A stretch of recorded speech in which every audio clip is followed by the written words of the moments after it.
কাটছি যেহেতু ভাইয়ার অনেক দূর দূরান্ত থেকে এসেছে, আমি এখন কেটে দেখাবো। ভালো নেই, ভালো লাগবে। আসলে উপরে কালারটাকে বলে ফুটছে, হ্যাঁ লাল টকটকে হবে। এর ভিতরটা দেখা যাক কেমন। বিসমিল্লাহ। এটা এখনো 1 মাস থাকবে, যেহেতু রোজার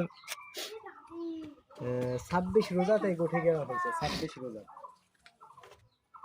কারণ আনার গুটির থেকে শুরু করে 120 দিন গাছে থাকে। 120 দিন অর্থাৎ 120 দিনে 4 মাস। এরপরে পরিপক্ক হয়। এরপরে আলহামদুলিল্লাহ, আলহামদুলিল্লাহ। দেখেন বীজগুলো কেমন। আলহামদুলিল্লাহ, এখনো পরিপক্ক হয় নাই, তাও বিসমিল্লাহ। কত সুন্দর, তাই না? 26 থেকে ধরেন 2 মাস 2.5 মাস হতে। হ্যাঁ, এবার বীজগুলো দেখেন।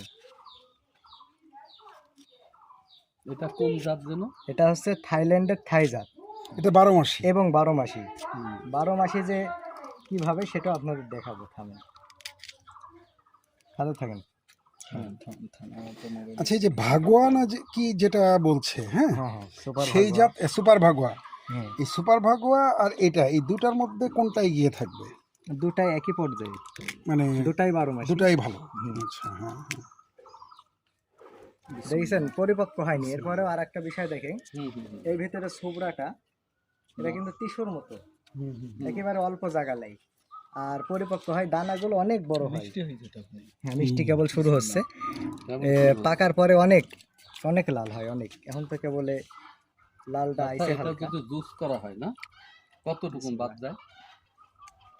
বেশি বাদ দেয় না, পুরাই জুস হয়ে যায়। বিচি একদম নরম হয়। হ্যাঁ, আর যা বিচি দেখছেন এর দ্বিগুণ হবে এখন।